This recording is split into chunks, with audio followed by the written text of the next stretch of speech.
There are doors in this world that were meant to stay closed, not because of what lies behind them, but because of what closing them meant to those who turned the key one final time.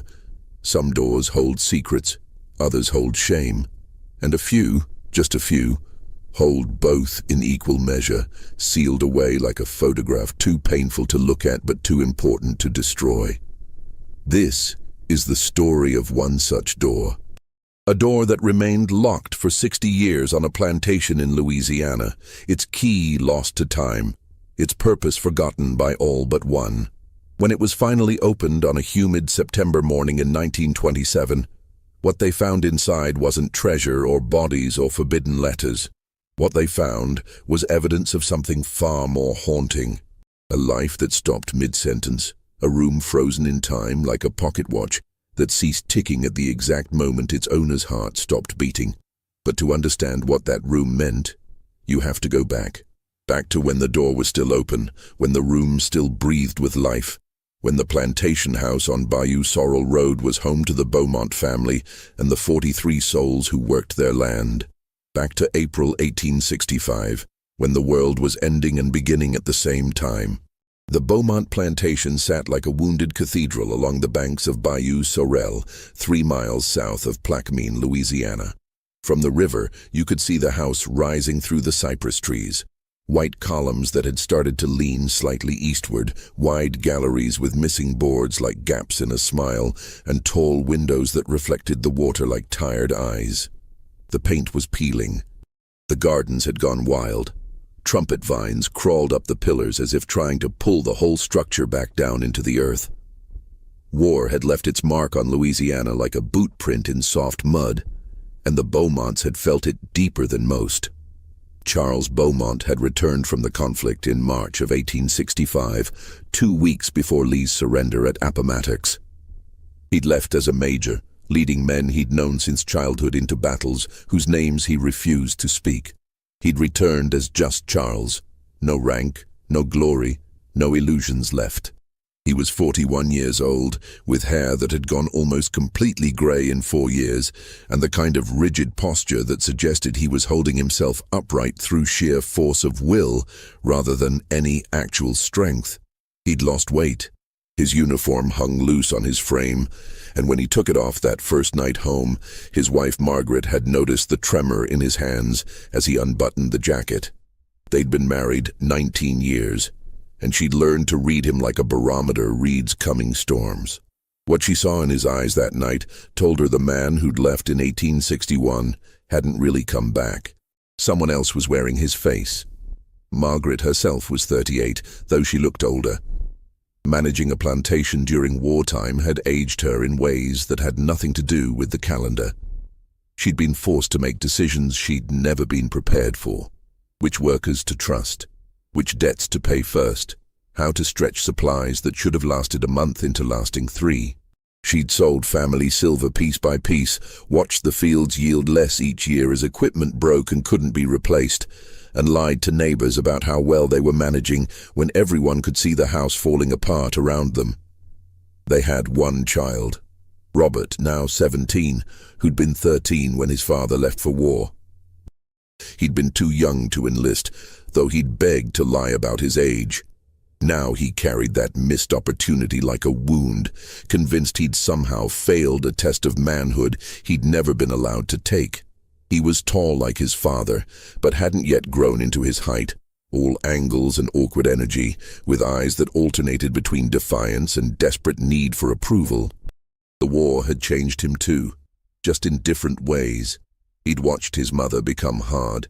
He'd learned that the world he'd been raised to inherit was built on sand. And he'd developed a cold pragmatism that sometimes frightened Margaret when she caught glimpses of it. The 43 people who remained on the land after emancipation stayed for various reasons, none of them simple. Some, like Sarah Hewitt, had nowhere else to go. She was 62, had been born in the quarters, and her arthritis made travel impossible. The proclamation had given her freedom, but freedom without resources is just a different kind of cage. She stayed because at least she knew this one. Others had family in the cemetery beyond the East Fields, 3 generations buried under the live oaks, their graves marked with wooden crosses and stones. James Pruitt had a wife and 2 children in that ground, taken by fever in 1859. He couldn't leave them. Wouldn't. A few stayed because they'd been promised wages that sometimes materialized and sometimes didn't. But at least there was a roof that mostly didn't leak and meals that were meager but regular. Moses Durant was one of these. Moses was 28, compact and watchful, with the kind of quiet intelligence that made people underestimate him right up until the moment they realized their mistake. His hands were scarred from years of working tobacco and indigo, thick calluses, old burns from the processing vats, a missing piece of his left thumb from a cutting accident when he was 14. He'd been born on the property, as had his father Philip before him. He'd learned to read in secret, taught by a minister who'd come through once and left behind a Bible with notes in the margins. After the proclamation, Charles Beaumont had offered Moses a position as foreman, a title that meant Moses was caught between 2 worlds, trusted by neither the workers he oversaw nor the family he reported to. He was supposed to organize labor, settle disputes, and serve as a buffer between the Beaumonts and everyone else. It paid slightly more than the other workers received, when payment came at all. Moses had taken the job because he understood leverage. As foreman, he had access to the main house, to conversations, to information. And information, he'd learned, was the only currency that couldn't be devalued by war. But there was one person on the plantation who existed in a category entirely separate from everyone else, floating above the normal hierarchies like smoke above a fire. Amélie.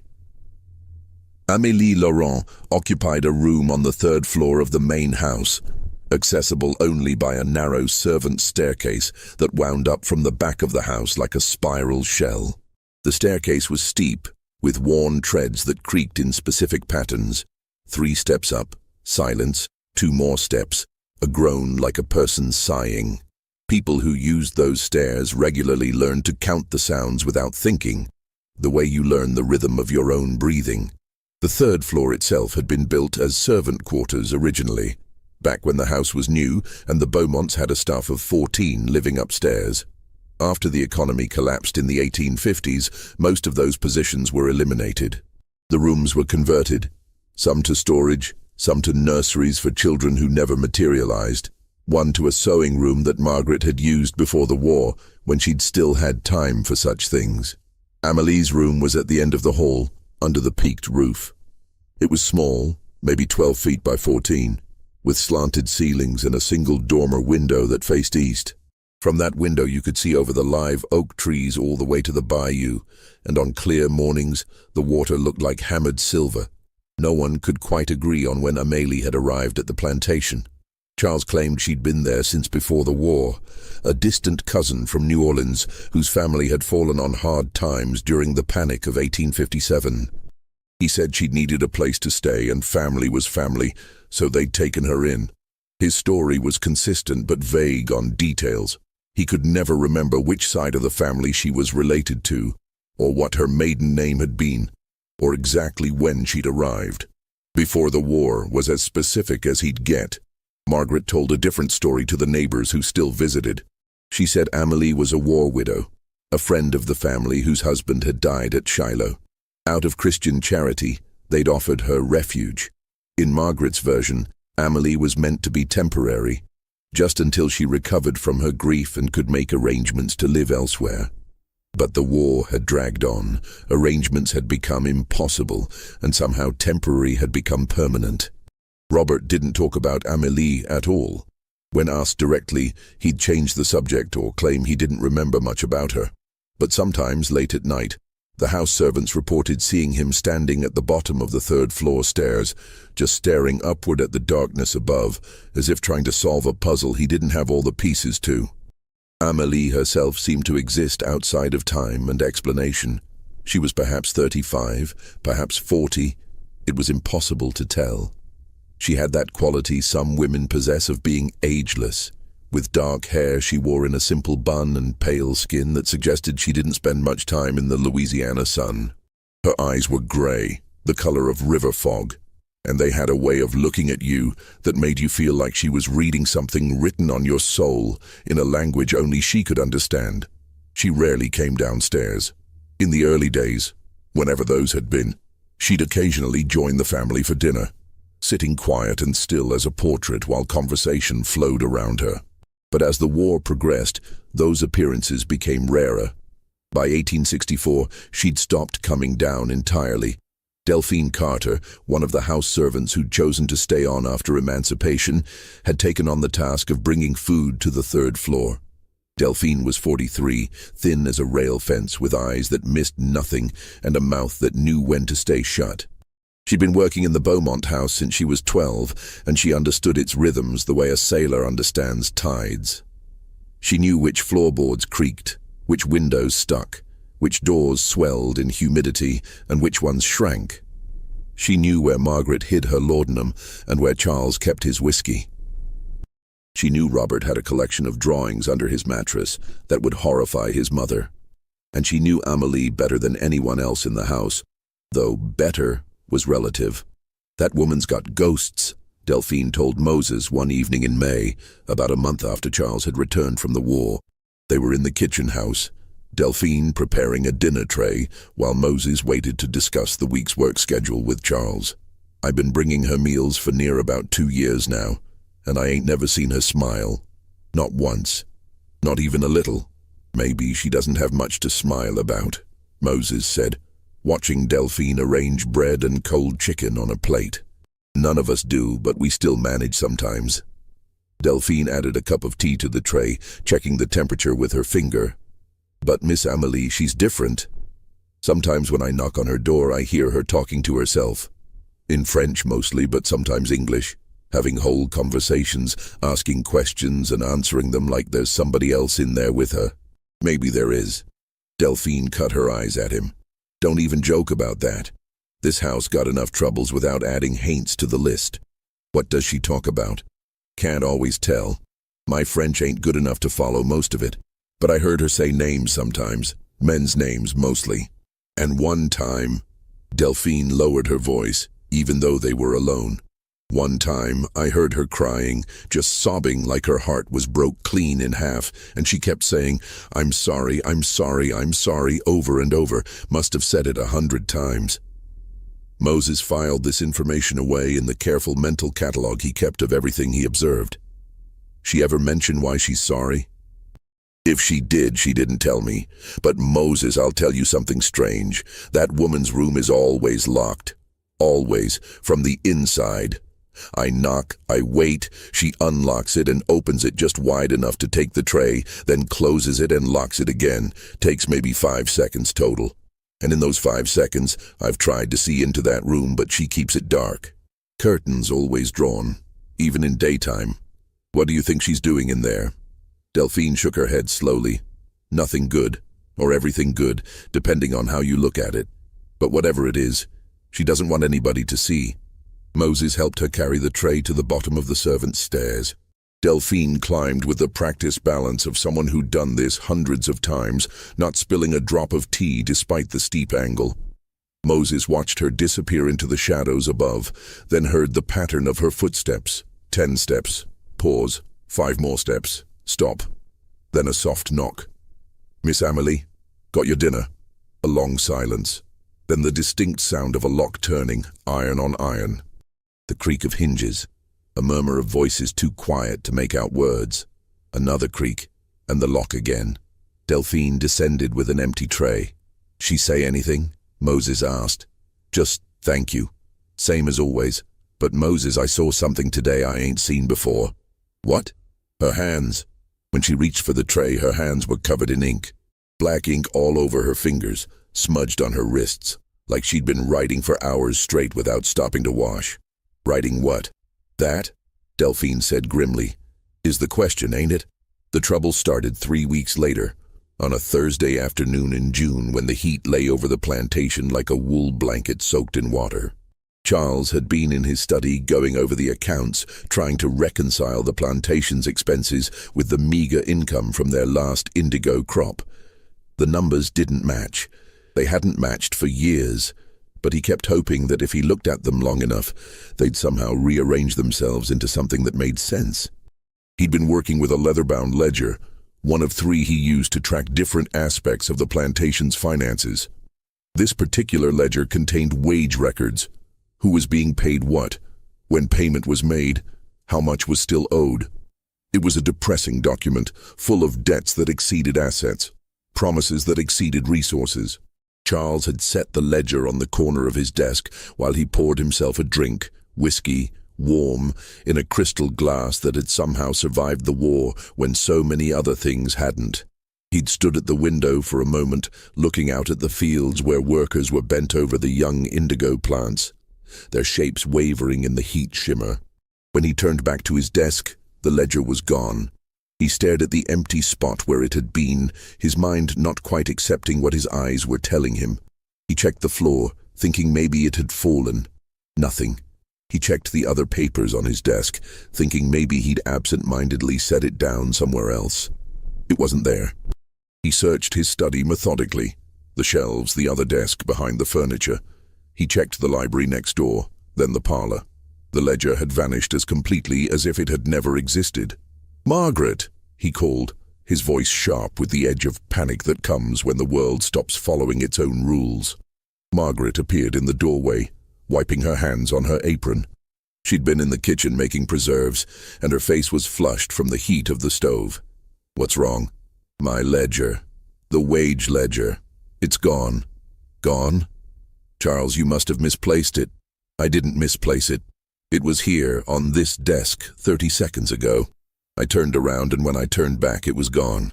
Margaret's expression shifted from concern to the careful patience she used when she thought he was being irrational. "Perhaps you left it upstairs, or in the library earlier." "I haven't been upstairs today, and I've already checked the library." He was moving through the room again, looking in the same places he'd already searched. Someone took it. Who would take a ledger? "The servants have been in the kitchen all afternoon. Robert's out riding. I've been right here and I didn't see anyone come or go." But even as she said it, they both thought of the same person. "Amélie," Charles said. Margaret's expression tightened. "Amélie hasn't been downstairs in months. Why would she suddenly decide to steal a ledger? I don't know. But she's the only person in this house who moves around like a ghost, appearing and disappearing. Who else could have taken it?" "Charles, you're being paranoid." "Am I? Think about it, Margaret. We don't really know anything about that woman. We don't know where she came from. We don't know why she's really here. We don't know what she does up in that room all day. She could be doing anything. She could be." He stopped, the thought too paranoid to speak aloud even in his current state, but Margaret understood. "You think she's spying on us?" "Charles, the war is over. Who would she even be spying for?" "I don't know. Maybe not spying. Maybe just gathering information for purposes we don't understand." They stood in silence for a moment, the grandfather clock in the corner ticking loudly in the quiet room. Finally, Margaret said, "I'll ask Delphine to inquire next time she brings up a meal." Gently. "We don't want to accuse her of anything." But that evening, when Charles went up to the 3rd floor himself, he found Amélie's door locked as always. He knocked, politely at first, then more insistently. "Amélie, I need to speak with you. A ledger has gone missing from my study, and I need to know if you've seen it." No answer. "Amélie, please. This is important. The ledger contains sensitive information about the plantation's finances. If you took it by accident, there's no harm done. Just return it and we'll say no more about it." Still no answer. He knocked harder, his knuckles starting to hurt against the solid oak. "Amélie, I know you're in there. I can see light under the door. Open up right now." Finally, a voice. Quiet, tired, but firm. "I haven't taken anything from you, Charles. I haven't been downstairs in months. Whatever you've lost, you'll have to find it yourself." "Then let me in. Let me see that you don't have it." "No." The flatness of that single word stopped him cold. There was no negotiation in it, no possibility of compromise. Just a simple, absolute refusal. "This is my house, Amélie. I have a right." You have many rights, Charles, but entering my room without permission isn't one of them. Not anymore. The world has changed, or haven't you noticed? He stood outside that door for 10 more minutes, alternating between demands and pleading, but the only response was silence. Eventually, he went back downstairs, his face dark with anger and something else, something that looked almost like fear. The ledger reappeared 3 days later, tucked between 2 books in the library. Charles swore he'd checked that exact spot multiple times. Margaret suggested he'd simply overlooked it in his agitation. Robert said nothing but watched his father with an expression that might have been pity. And upstairs, in the locked room on the 3rd floor, lamplight burned long into the night. Moses first noticed something was wrong with the old overseer's cottage in early July. He'd been walking the property boundaries, checking fence lines and drainage ditches, when he'd passed the small building that sat about 100 yards from the main house, half hidden by a stand of magnolia trees. The cottage had been empty since Jack Winslow, the previous overseer, had left right after the war ended. Winslow had been a hard man with a taste for violence that even Charles had found excessive at times, though not excessive enough to fire him. When emancipation came, Winslow had packed his belongings and disappeared overnight, as if he'd been waiting for an excuse to leave. Good riddance, most people thought. The cottage had sat empty since then, slowly deteriorating. But as Moses walked past it that July morning, he noticed the door was slightly ajar. He was certain it had been shut and locked the last time he'd checked, 2 weeks before. He approached carefully, scanning for signs of occupancy. The door hung crooked on its hinges, one of which had come loose from the frame. Inside, the cottage was dim and smelled of mildew and old tobacco. The furniture was still there. A narrow bed, a table, 2 chairs, a wardrobe with its door hanging open. Dust lay thick on every surface, but someone had been inside recently. Moses could see footprints in the dust, small and neat, definitely not his own. They led from the door to the center of the room, then stopped at a spot near the hearth. Moses knelt down, examining the floor. The boards here were older than the rest of the cottage, probably salvaged from another building when this one was constructed. One of them looked loose. He worked his fingers into the gap and pried it up. Underneath was a space about 8 inches deep, running between the joists, and in that space was an oilcloth bundle. Moses lifted it out carefully. It was heavier than he expected, and when he unwrapped it, his hands started to shake. Papers. Dozens of them, maybe 100. Letters, journal pages, what looked like copied documents, all carefully organized and tied with string into categories. He didn't read them there. Some instinct told him this wasn't something to be examined in an abandoned cottage in broad daylight. Instead, he rewrapped the bundle, replaced the floorboard, and carried the oilcloth back to his own quarters. A small cabin he shared with James Pruitt and Samuel Price, 2 other workers who'd stayed on after emancipation. That night, after his roommates were asleep, Moses lit a candle and began to read. The first section contained letters. They were addressed to someone named Lieutenant Marcus Graves, Union Army, and they were signed A.L. The handwriting was elegant but hurried, as if written by someone who had limited time and much to say. Moses read one dated May 1863. Lieutenant Graves, the shipment you inquired about will be moving south along the river road on the 15th of this month. 3 wagons, traveling at night to avoid detection. Destination is the Lemaire Plantation, approximately 12 miles south of here. Contents primarily medical supplies and ammunition, though I cannot verify exact quantities. I must stress again the danger of these communications. If discovered, the consequences would be severe not only for myself, but for others who have no part in this arrangement. I continue only because you've given me your word that this information serves a larger purpose than simple military advantage. Please destroy this letter after reading. A.L. Moses felt his heart hammering. This was intelligence gathering. Amelie, because who else could A.L. Abi had been passing information to Union forces during the war. Information about Confederate supply movements, about plantations that were supporting the Southern cause, about people and resources and activities that Charles Beaumont and his neighbors would have considered treason.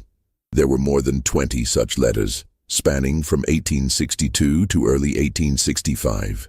They documented troop movements, supply caches, the locations of Confederate sympathizers, details about which plantations were hiding deserters and which ones were secretly trading with the North. The level of detail was remarkable.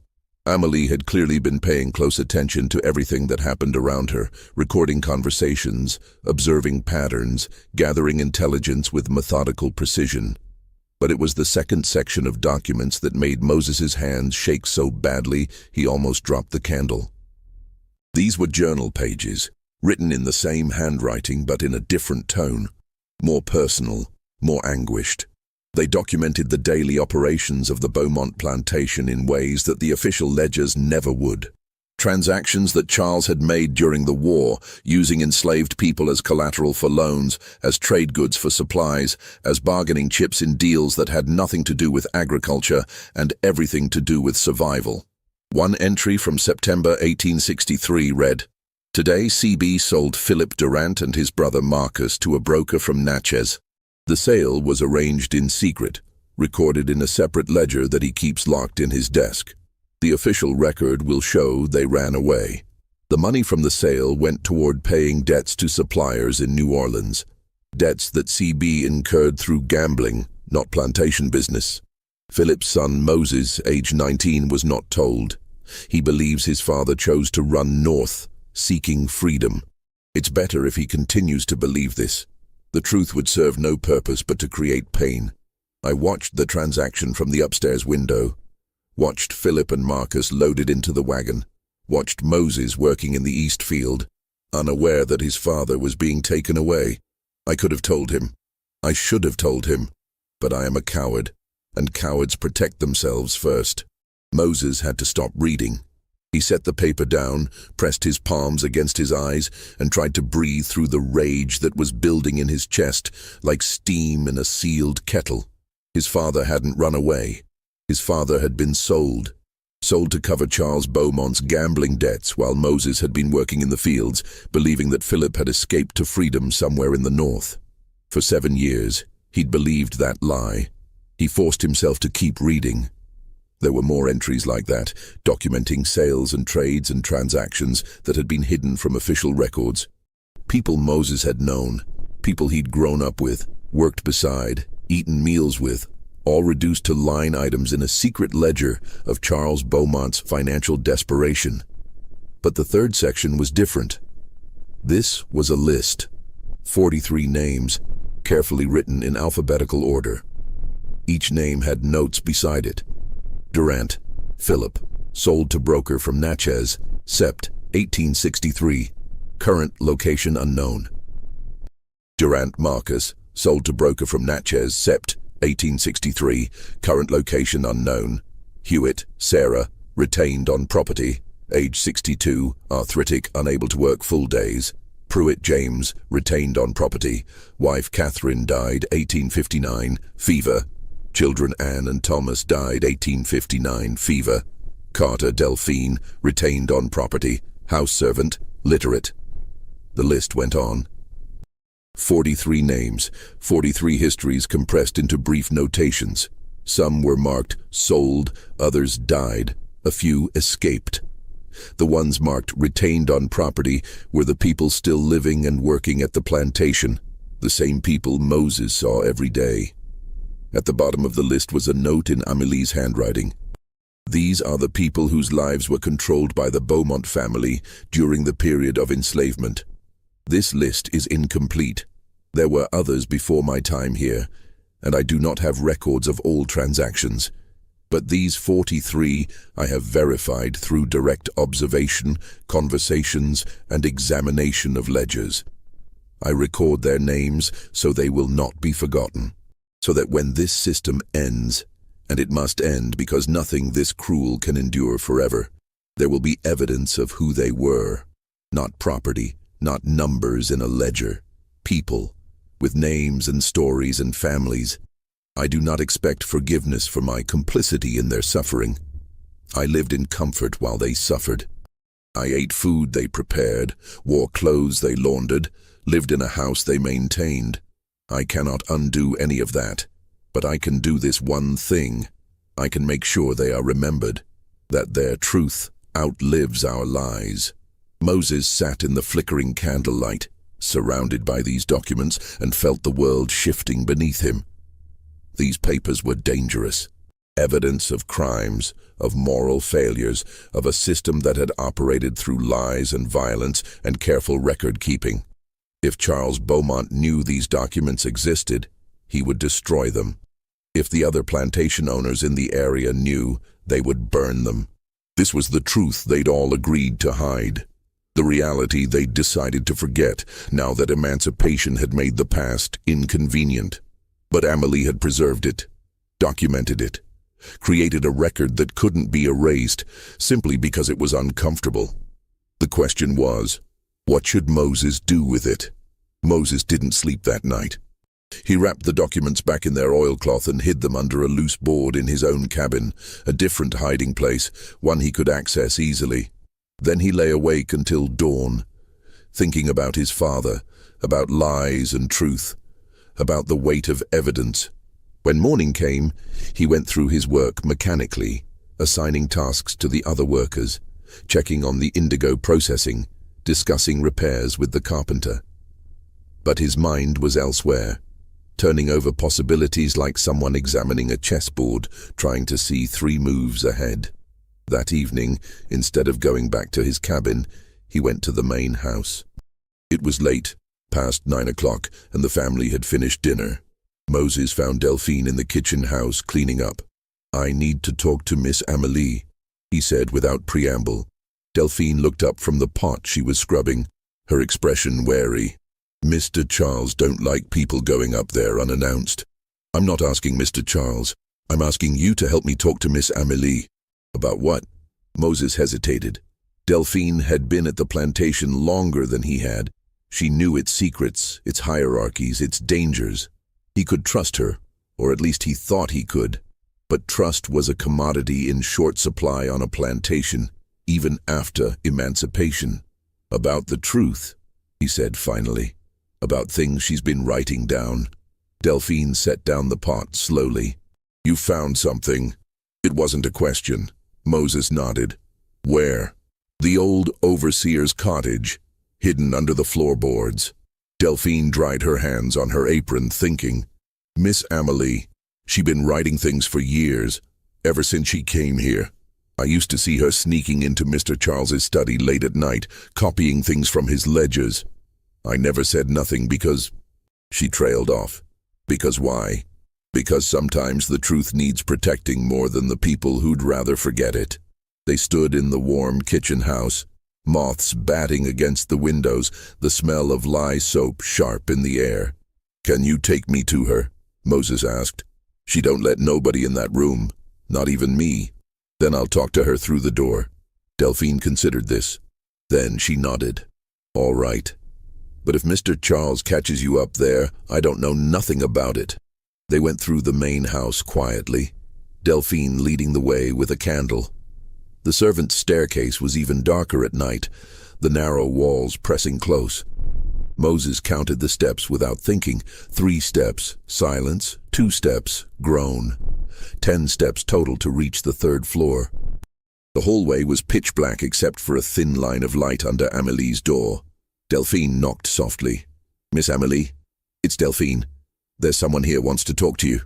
A pause. Then Amelie's voice, muffled by the heavy door. "Who?" "Moses Durant."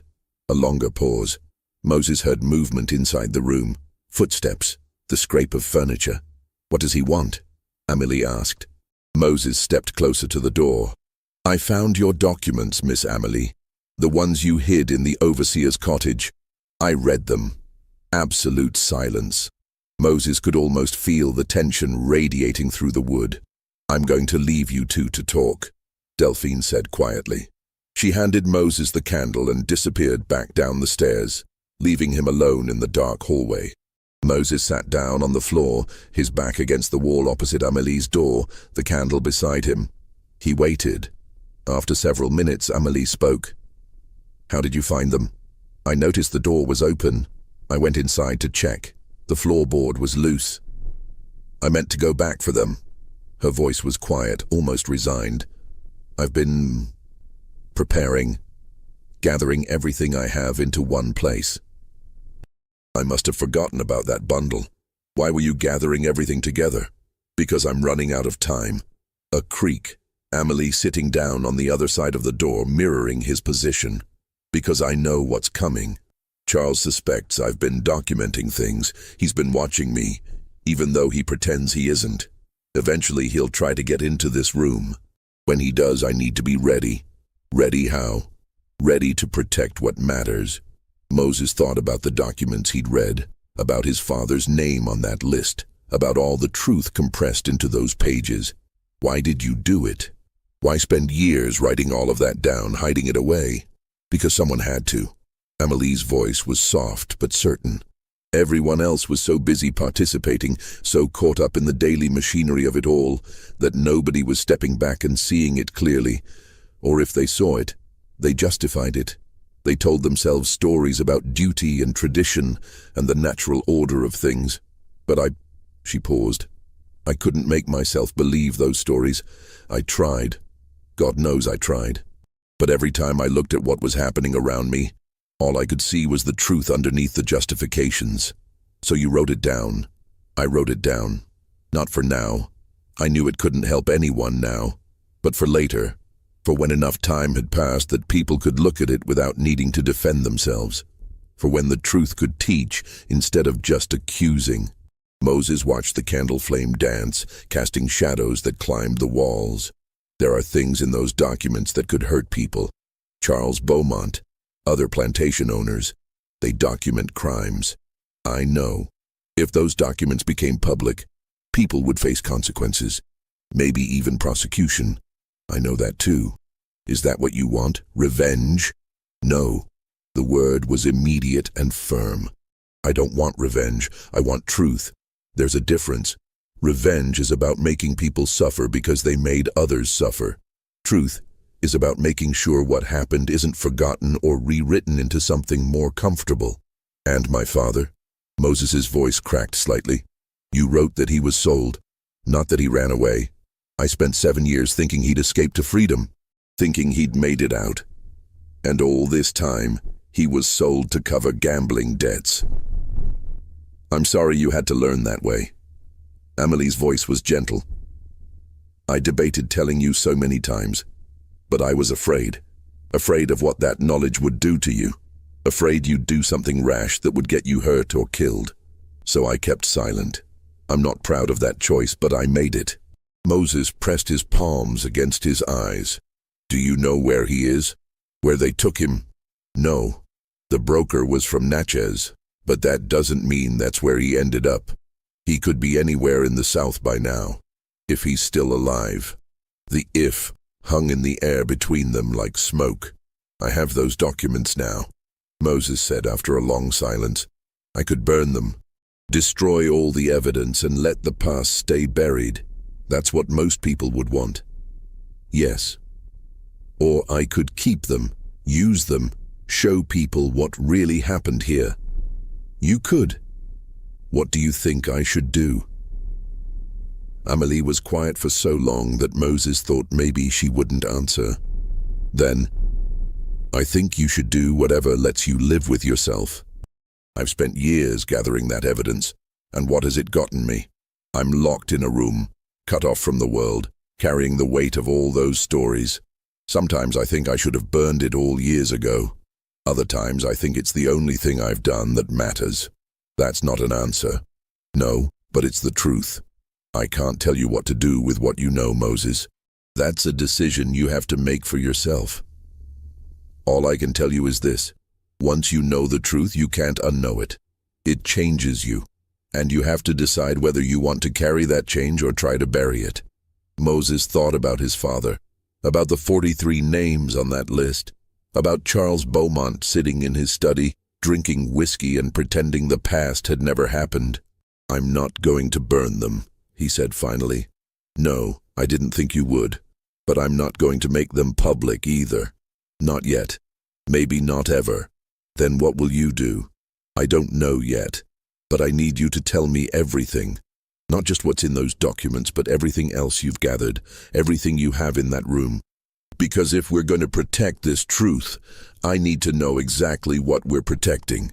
Another long silence. Then the sound of a lock turning. The door opened, just a crack. Through the gap, Moses could see Amelie's face in lamplight, pale, exhausted, but with eyes that burned with a fierce intelligence. "All right," she said, "come in. But Moses, once you see what's in here, you can't unsee it. Are you certain you want that?" Moses stood up, picked up his candle, and stepped toward the door. "I'm certain." The room was smaller than Moses had imagined, and more crowded. Every surface was covered with papers, stacked on the desk, the dresser, the narrow bed. They were organized into piles, each one labeled with careful handwriting. The curtains were drawn tight over the single window, and the air smelled of ink and old paper and lamp oil. Amelie stood in the center of the room, wearing a simple dress that looked like she'd slept in it. Her hair was falling out of its bun, and there were dark circles under her eyes. She looked like someone who hadn't slept properly in weeks. "This is everything I've gathered," she said, gesturing at the papers. 7 years of documentation, letters, journal entries, copied ledgers, testimonies from workers when they were willing to talk to me, all of it organized by category and date. Moses set down his candle and began examining the piles. Each one was meticulously labeled. Plantation operations, 1858-1865. Sales and transactions, 1860-1865. Correspondence, C. Beaumont. Correspondence, other plantation owners. Personal testimonies. Intelligence reports to Union forces, 1862-1865. Financial records, gambling debts. Medical records, injuries and deaths. He picked up a page from the medical records pile. It was a list of people who'd been injured or died on the plantation between 1860 and 1865, with notes about causes. Catherine Pruitt, died August 1859, fever. No doctor called, family was told medical care too expensive. Samuel Wright, injured. June 1862, accident with processing equipment, lost 3 fingers on right hand, received no compensation. Eliza Fenton, died in childbirth, March 1863, baby also died, no midwife present despite multiple requests. The list went on. 23 deaths in 5 years, most of them preventable with basic medical care that had been denied. "How did you get all of this?" Moses asked, his voice rough. "I listened, I watched. I copied things from Charles's study when he was drunk or away. I talked to workers when I could do it without arousing suspicion, though I could never talk to them as honestly as I wanted to. They didn't trust me, and they were right not to. I was part of the system that oppressed them, even if I was documenting it." Amelie sat down on the edge of her bed, suddenly looking exhausted. "I had freedom of movement in this house that others didn't. I used it." "And the intelligence reports? You really were passing information to the Union?" "Yes. I made contact with a Union officer in 1862, through a friend in New Orleans who knew I disagreed with the Confederate cause. Lieutenant Graves was running an intelligence operation, trying to track Confederate supply lines and sympathizer networks. I provided what I could. Locations, movements, plans I overheard." She looked directly at Moses. "I justified it by telling myself I was helping end the war faster, that if the Union won quickly, fewer people would die. But I don't know if that's really why I did it. Maybe I just wanted to feel like I was doing something, anything other than being complicit."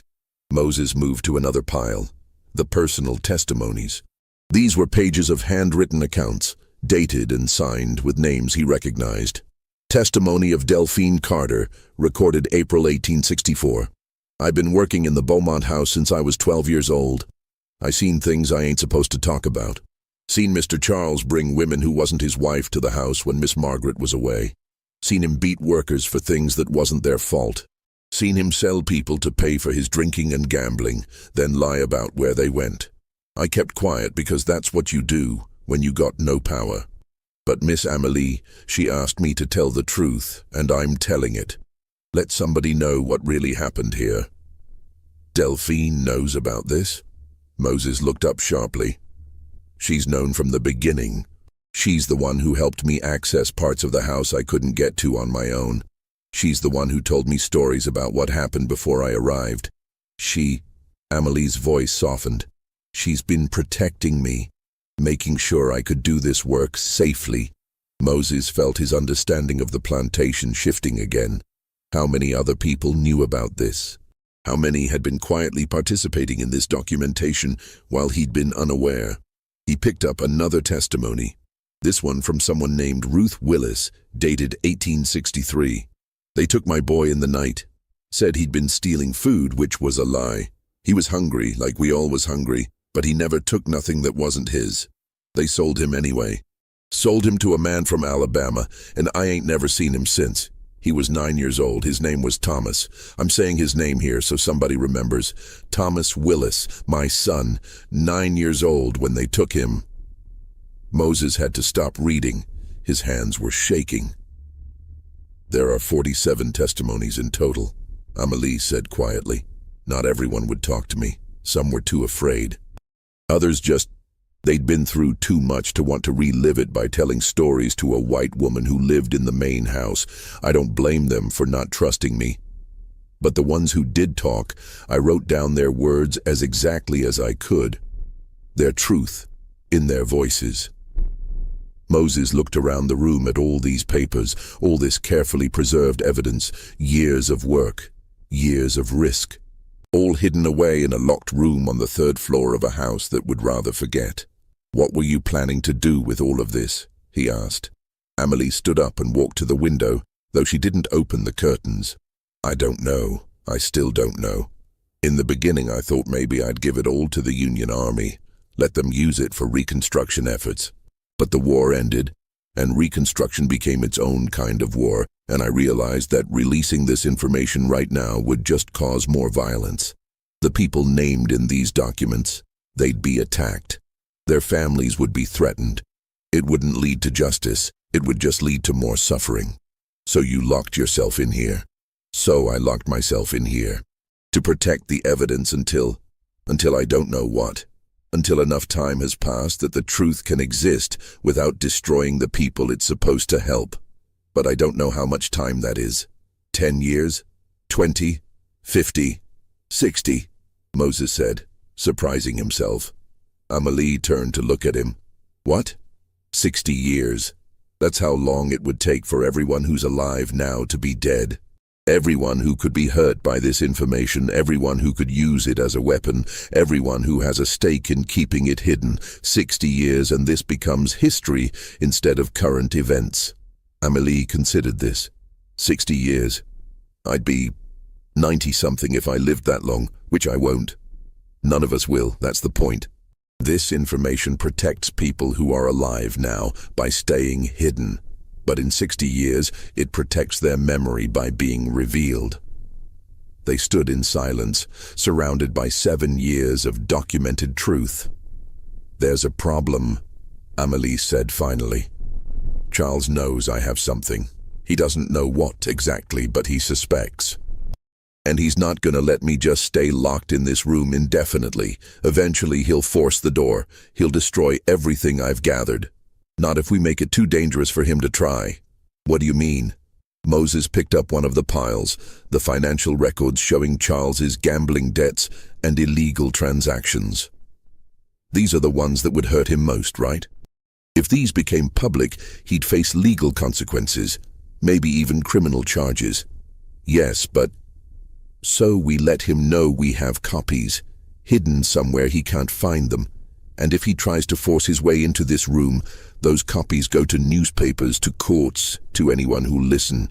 Mutually assured destruction." Amelie's eyes widened. "Moses, that would make you a target.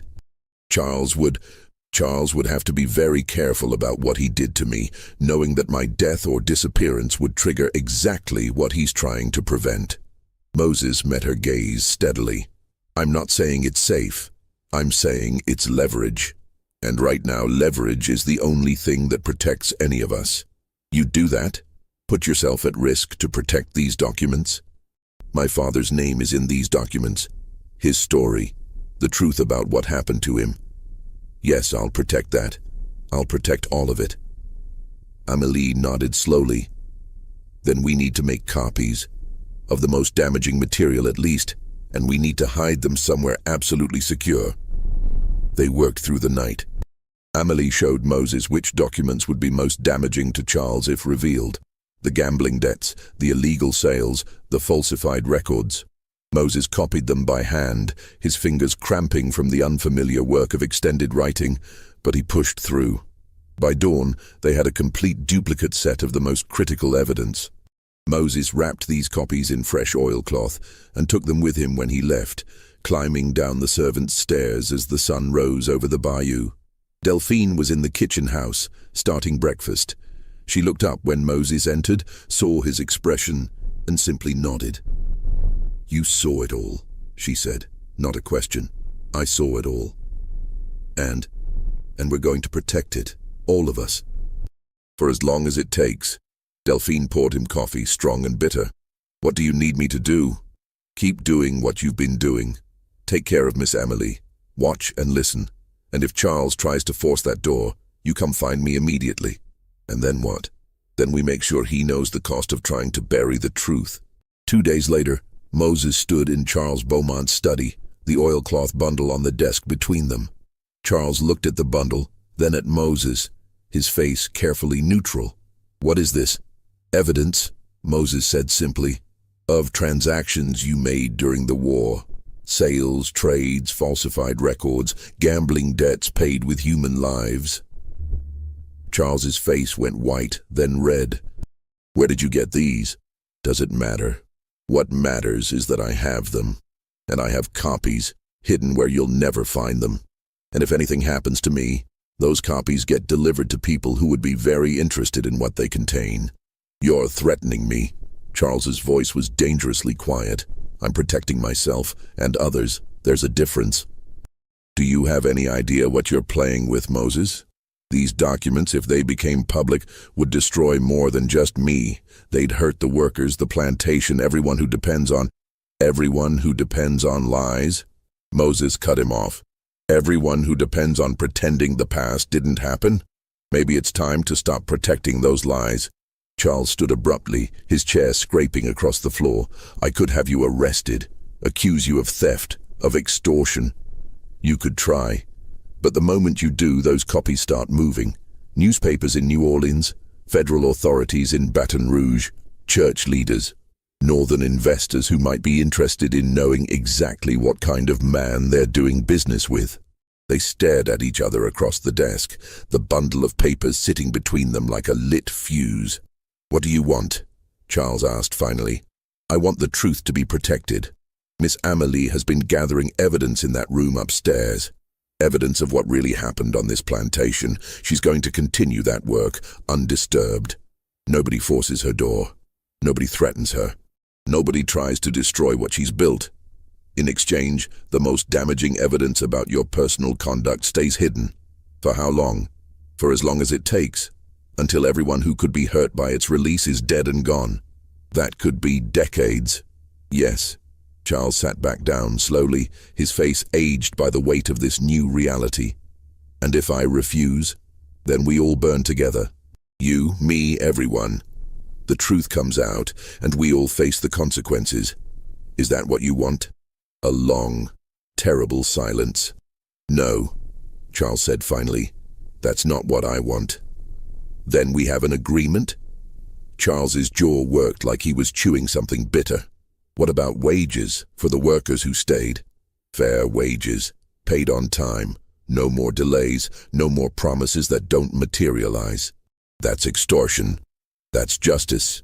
You don't get to use people anymore without paying them what they're worth." Another silence.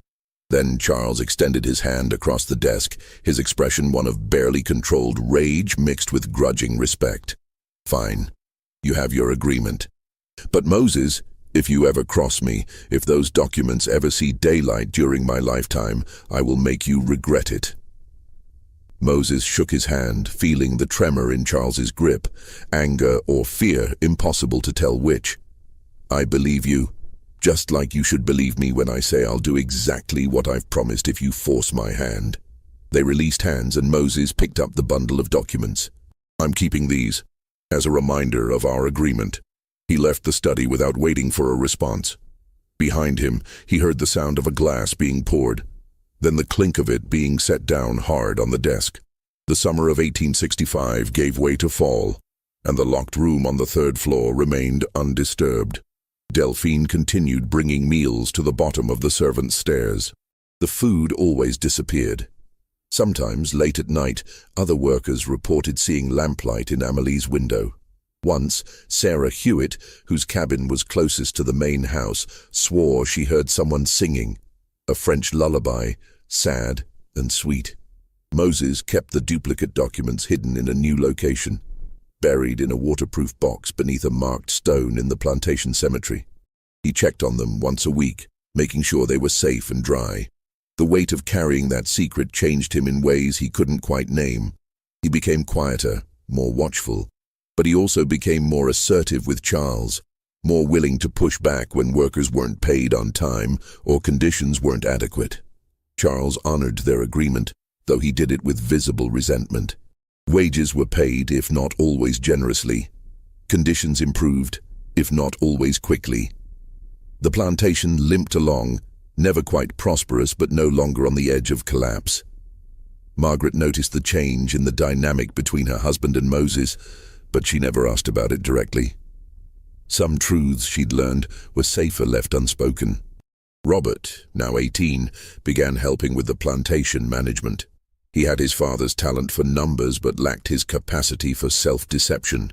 He saw the financial reality clearly. The plantation was dying slowly, strangled by debts and the changing economy. He started making plans to sell portions of the land, to modernize operations, to find a way forward that didn't depend on pretending the past hadn't happened. And in the third-floor room, Amelie continued her work. Moses visited her twice more that fall, climbing the servants' stairs late at night to sit on the floor outside her door and talk through the oak barrier. "I've been writing my own account," she told him in October. "Not just documenting what others did, but what I did. My complicity, my choices, my failures. If this archive is going to be honest, it needs to include my part in it too." "What will you do with all of it?" Moses asked. "Eventually, I mean." "I don't know. I suppose I'll die in here and then it will be up to you. Up to whoever's left. You can open the door and destroy everything, or you can seal it permanently, let it become a tomb for the truth, or you can wait until enough time has passed that opening it won't hurt anyone anymore. How will I know when that is? You won't. But you'll make the best choice you can with the information you have. That's all any of us can do." In November, Father Benedict returned to the plantation. Margaret had sent for him again, worried about Amelie's continued isolation. The priest climbed the servants' stairs and knocked on the locked door. "Miss Amelie, it's Father Benedict. I've come to check on you as I promised." "I'm well, Father, thank you for your concern. Your body may be well, but I worry about your soul. This isolation, this locked room, it isn't healthy. It isn't natural. Neither was what happened on this plantation for generations. Sometimes the only sane response to an insane world is to remove yourself from it." Father Benedict tried reasoning with her, pleading with her, even threatening her with spiritual consequences if she continued refusing help. But Amelie remained firm. The door stayed locked. When the priest came back downstairs, he told Margaret, "I've done all I can. She's made her choice. You can force the door if you wish, but I suspect that would only make things worse. And if she dies in there, then she dies having made her own decision, which is more than many people get. Sometimes the kindest thing we can do is let people carry their burdens in their own way." Margaret didn't find this particularly comforting, but she let the matter drop. The winter was hard that year. Cold rain fell for weeks, turning the fields to mud and the roads to rivers. The plantation workers huddled in their cabins, burning what wood they could gather, waiting for spring. In the main house, the Beaumonts tried to maintain normalcy. They hosted one Christmas dinner for neighbors, a subdued affair where everyone drank too much and talked about anything except the war. Robert announced his intention to attend university in New Orleans, which pleased Margaret and worried Charles. Worried because university was expensive and they barely had enough money to keep the plantation running. And upstairs, Amelie's light burned through the winter nights. Delphine began to notice changes in the food trays. Amelie was eating less. The portions she took were smaller, and sometimes entire meals came back untouched. When Delphine knocked and asked if everything was all right, Amelie always said yes, but her voice sounded weaker. In February, Delphine told Moses, "I think she's sick. Really sick. She won't say so, but I can hear it in her voice. Have you told Margaret? Maybe we could get a doctor. She won't let anybody in." I asked. She said if she's sick, it's her choice to deal with it her own way. Moses climbed the stairs that night and knocked on Amelie's door. "Miss Amelie, it's Moses. Delphine says you're not eating. Are you ill?" A long pause. Then, "I'm tired, Moses, just tired." "Tired like you need rest or tired like something else? Does it matter?" "Yes, it matters. If you're sick, we can get you help." "I don't want help. I want..." She trailed off. "I want this to be over. I want to have finished what I started. And I'm close. So close. Just a few more months of work, and the archive will be complete. Everything documented, everything organized, everything ready. Ready for what? For whoever opens this door next, whenever that is." Moses pressed his palm against the door, wishing he could see her face. "Don't give up. Not now. I'm not giving up. I'm finishing. There's a difference." But over the next weeks, it became clear that something was wrong. The food trays came back barely touched. The light in her window burned at odd hours, as if she was sleeping during the day and working through the night. Once, Delphine heard her coughing, deep, rattling coughs that sounded like something breaking inside. In early April, the food stopped disappearing entirely. For 2 days, the tray Delphine left at the bottom of the stairs sat untouched. On the 3rd day, Moses went up and knocked. "Miss Amelie?" No answer. He knocked harder. "Miss Amelie, if you can hear me, please make a sound." Silence. He pressed his ear against the door, listening. No movement, no breathing, no sound at all except the slight creak of the house settling. "Delphine, go get Mr. Charles," Moses said quietly. When Charles arrived with a crowbar, Moses stopped him. "Wait. We had an agreement. The room stays sealed. There's a woman dead in there. Maybe. Probably. But that doesn't change what we agreed. She wanted this room kept locked. She told me that specifically. Said that when she died, the door should stay sealed until enough time had passed. That's insane. That was her wish. And if you force that door, our agreement is void. Everything gets released." Charles' face went through a series of expressions: rage, grief, frustration, and finally, resignation. He lowered the crowbar. "Fine. We seal it. But I want it sealed properly. I want that door locked from out here, boarded up, made inaccessible. I want it to be like that room never existed." "Why?" Moses asked, genuinely curious. "Because I don't want to think about it. I don't want to walk past that door every day and wonder what's in there. I don't want Robert or anyone else getting curious and trying to open it. I want it gone." So that's what they did. Moses personally oversaw the sealing. First, they locked the door from the outside. Charles had a spare key that he'd kept for years. Then Moses nailed heavy boards across the doorframe, multiple layers, making it impossible to open without major demolition. Then they called in a carpenter, a man named Robert Wells, who'd done work on the plantation for decades. "I need you to build a false wall," Charles told him. "Right here in front of this door. Make it look like the hallway just naturally ends a few feet shorter. Nobody should be able to tell there was ever a door here." Wells, who understood that sometimes the best way to keep a job was not to ask questions, simply nodded and got to work. It took him 3 days. When he was finished, the hallway was shorter by about 8 feet. A landscape painting hung on the new wall, a scene of the bayou at sunset, painted by Margaret's sister years before. It looked completely natural, like the hallway had always ended exactly there. The room, and whatever was inside it, was sealed away. Charles paid Wells generously for his discretion. Then he had a gravestone placed in the family cemetery with Amelie's name and the dates 1830–1867, both of which were guesses since nobody knew exactly when she'd been born. The grave beneath the stone was empty. After Amelie's room was sealed, life on the plantation continued in that stumbling, improvised way that life has of continuing, even after everything seems to have ended. Charles died in 1879 at age 55 of a heart condition that his doctor said was probably hastened by years of stress and drinking. His last words to Robert, delivered from his deathbed, were, "Don't ever open that room. Whatever you do, don't open it." Robert, who'd been managing the plantation for several years by then, and had his own suspicions about what his father might have hidden, simply nodded. "I won't."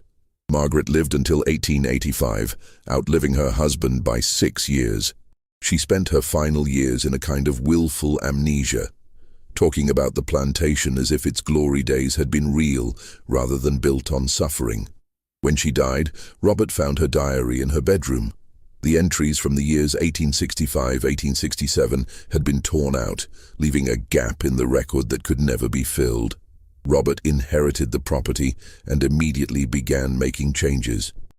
He sold off portions of the land, 200 acres to a timber company, another 100 to a neighbor who wanted to expand his holdings.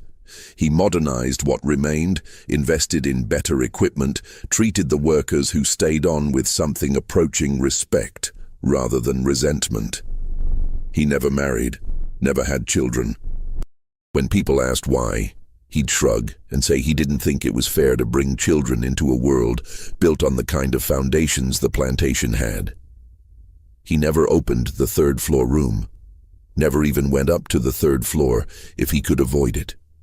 Moses stayed on the plantation until 1901. By then he was 64 years old, one of the longest-serving workers in the parish.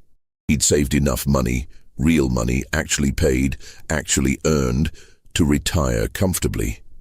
His daughter Grace, who'd been born in 1870 to a woman Moses had married and lost to fever 3 years later, was living in New Orleans with her own family. Before he left, Moses did several things. First, he dug up the box from the cemetery that contained the duplicate documents. He examined them carefully. They'd survived the decades remarkably well, protected by the waterproof container. He considered destroying them. Nobody was left alive who'd be directly threatened by their revelation. Charles was dead. Most of the people named in the documents were dead, but he remembered Amelie's words about truth needing to outlive lies.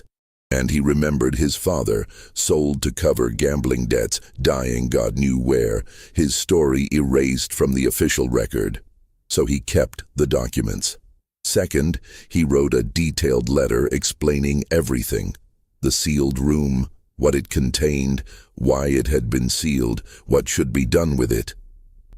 He wrote about Amelie, about her years of documentation, about the archive she'd built. He wrote about the agreement he'd made with Charles, about the duplicate documents, about the truth that had been preserved. At the end of the letter he wrote, "I don't know when this room should be opened. Maybe never. Maybe in 10 years, maybe in 50. That's not for me to decide anymore. But whoever does decide, whenever that is, they should understand what they're opening. Not just a room, a witness, a testament, a truth that somebody cared enough about to protect with her life. Do with it what you think is right, but don't pretend it doesn't matter. It mattered enough for Miss Amelie to lock herself away. It mattered enough for me to spend decades protecting it. It should matter enough for whoever comes next to at least consider what it means." Moses Durant, October 1901. He sealed this letter in wax, wrote on the envelope, "To be opened only when the third-floor room is unsealed, not before 1925, and took it to the parish clerk in Plaquemine, a young man named Martin Boudreau, who'd recently taken over the position. "I need you to hold this in trust," Moses explained. It's not to be opened until at least 1925, and only if the room it references is opened. If that room stays sealed, this letter stays sealed too. Boudreaux, intrigued but professional, agreed.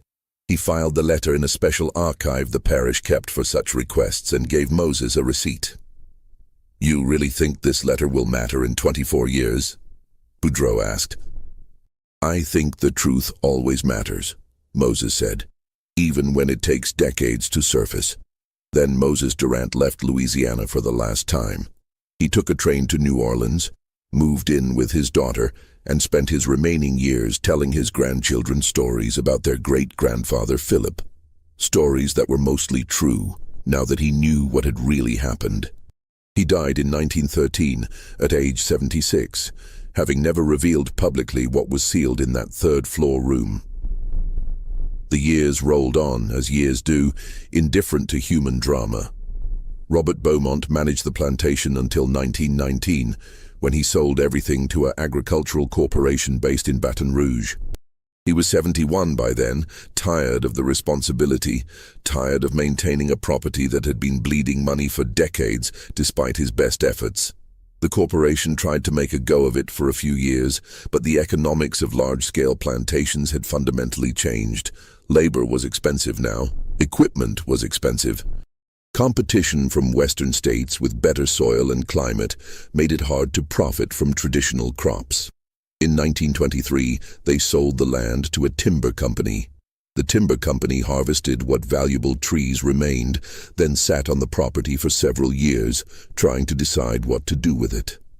The land was valuable. The house was a liability, old, deteriorating, expensive to maintain. In 1927, they made the decision to demolish the main house and sell the land in parcels. They hired a salvage company to strip anything valuable from the house before demolition: copper pipes, wood paneling, brass fixtures, anything that could be resold. The salvage crew was given 2 weeks to work before the demolition team arrived. Tommy Reeves was 19 years old, broad-shouldered and perpetually cheerful. The kind of young man who found adventure in everything, even in tearing down old houses. He'd been working for Southern Salvage Company for 8 months, and he loved the work, never knowing what you'd find in these old places, the physical challenge of dismantling structures, the camaraderie of the crew. The Beaumont house was their biggest job yet. 3 stories, 14 rooms, enough salvageable material to keep them busy for weeks if the timeline allowed it. On September 14th, Tommy was assigned to check the 3rd floor for copper piping. The company owner, Mr. Guidry, had said there should be plumbing up there, remnants of an old bathroom installation that had never been completed. Tommy climbed the narrow servant's staircase, 3 steps, silence, 2 steps, groan, counting without thinking, the way people do with familiar rhythms. The 3rd floor was dim and close, with slanted ceilings and the smell of dust and old wood. There were 3 rooms visible, 2 small ones that had been bedrooms, now empty except for broken furniture, and 1 larger space that might have been a sitting room. Tommy checked all 3 for pipes, found some, marked them for removal, made notes on his clipboard. But something was bothering him about the hallway. It felt wrong somehow. He walked its length, measuring with his tape measure. The hallway, according to his measurements, should have been about 22 feet long, but his tape only showed 14 feet from the stairwell to the wall. 8 feet were missing. Tommy knocked on the end wall experimentally. Hollow. Definitely hollow. "Hey, Mr. Guidry," he called down the stairs. "I think there's a room behind this wall up here." It took the crew 2 hours to break through. First, they removed the painting, the landscape of the bayou, its colors faded after 60 years. Then they attacked the false wall with crowbars and hammers, pulling away boards that had been professionally installed, but were now brittle with age. Behind the false wall they found more boards, thick ones, nailed directly into the door frame, multiple layers deep. "Somebody really didn't want this opened," Guidry muttered, prying away another board. Finally, they reached the door itself, heavy oak, solid, with a lock that had rusted in place. It took another hour to force the lock, when it finally gave way with a crack that sounded like a bone breaking. The door swung inward on hinges that screamed with decades of disuse. Air rushed out, stale, dry, smelling of paper and time and something else they couldn't quite identify. Death, maybe, though there was no body. Tommy was the first one through the door, holding an electric torch. The beam cut through the darkness, illuminating a room exactly as it had been left 60 years before. A narrow bed, made but never slept in again. A dresser with a brush still on top of it, hair still caught in the bristles. A wardrobe with dresses hanging inside, styles from the 1860s, faded and moth-eaten. And papers. God, so many papers. They covered every surface, the desk, the floor, the bed, boxes stacked in corners. All of them carefully organized, labeled, dated. Decades of documentation, preserved in the dry, sealed room like artifacts in a tomb. "What the hell is all this?" Guidry breathed, picking up a page from the nearest pile. Tommy had found something on the desk. A letter addressed, "To whoever opens this door." He picked it up carefully, the paper brittle with age but still readable. His lips moved as he read, his expression changing from curiosity to shock to something like awe.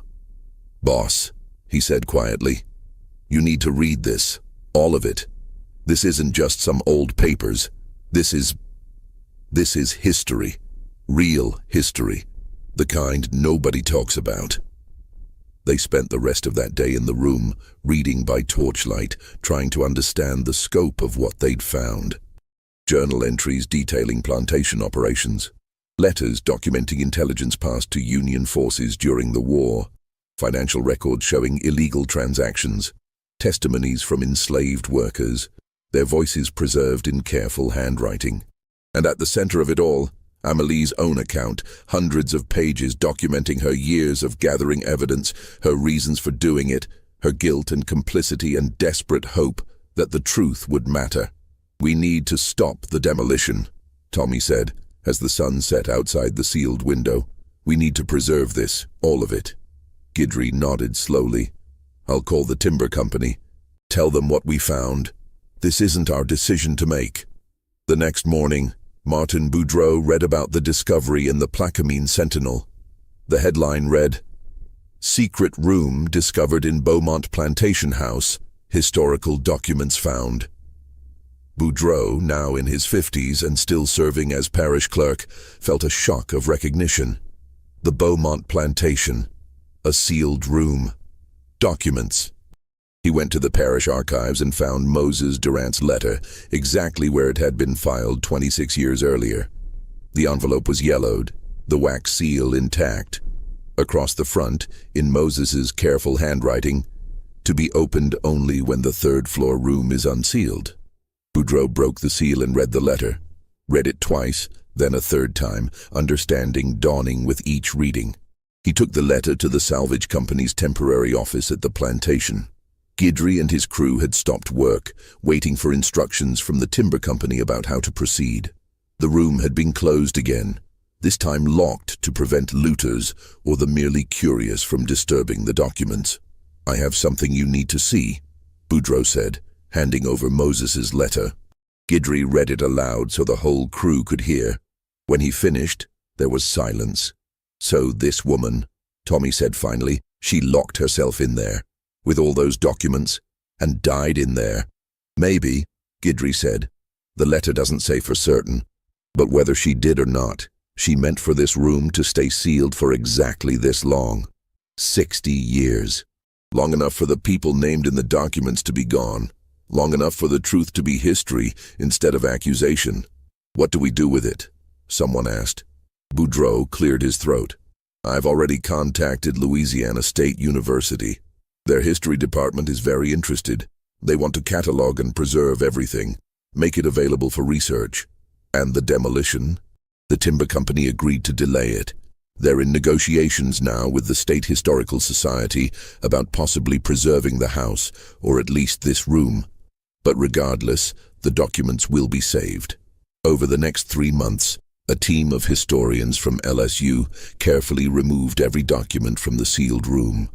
They catalogued, photographed, and preserved each page, thousands of them representing 7 years of meticulous documentation.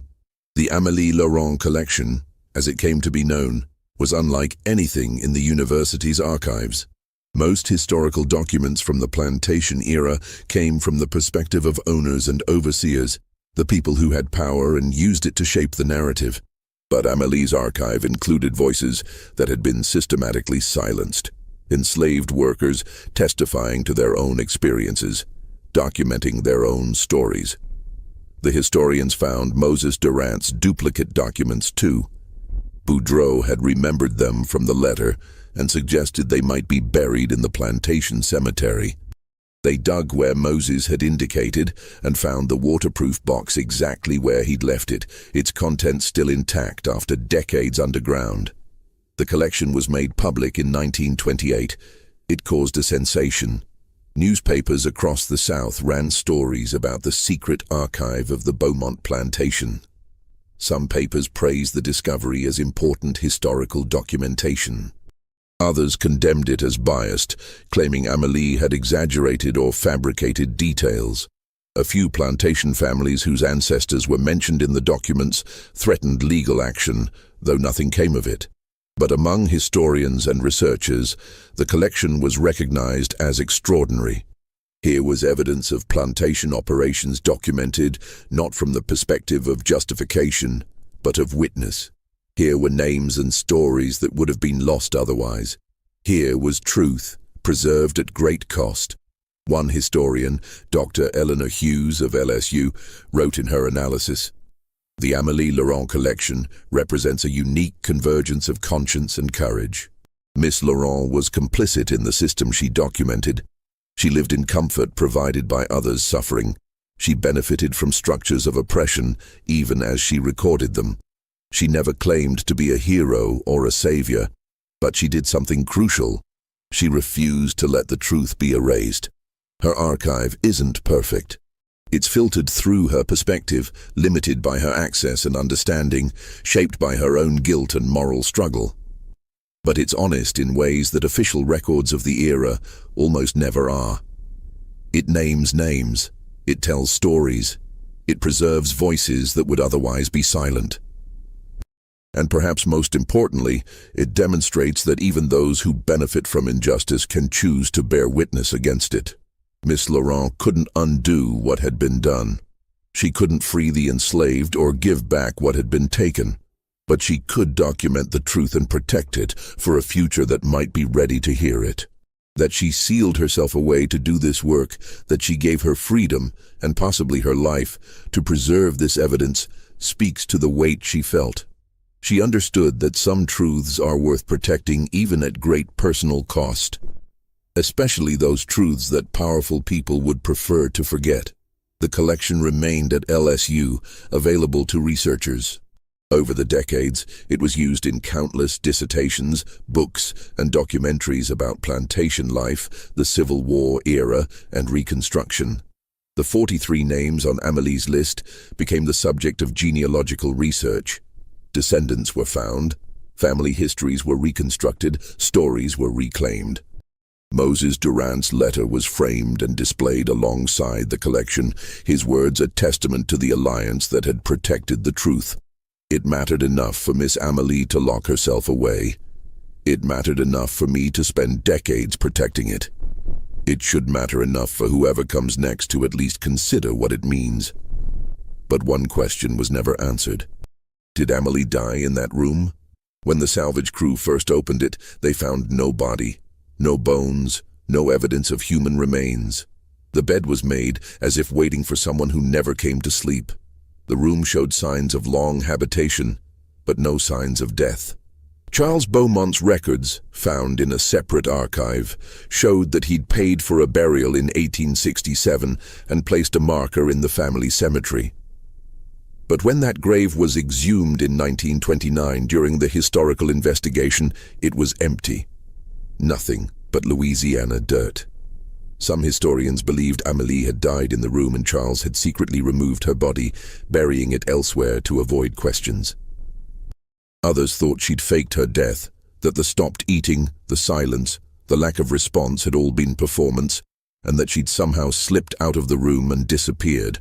A few noted that the sealed room's window, though covered with curtains, wasn't nailed shut. A determined person, working carefully and quietly, could have opened it, climbed down using the gallery columns, and disappeared into the night.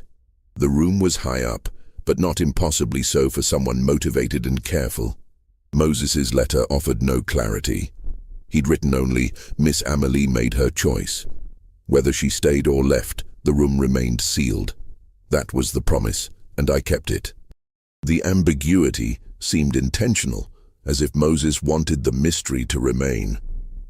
Tommy Reeves, the salvage worker who'd first broken through to the room, was interviewed many times over the years about what he'd found. He always described the same scene: papers everywhere, everything organized, the room frozen in time. But he added one detail that never made it into the official reports.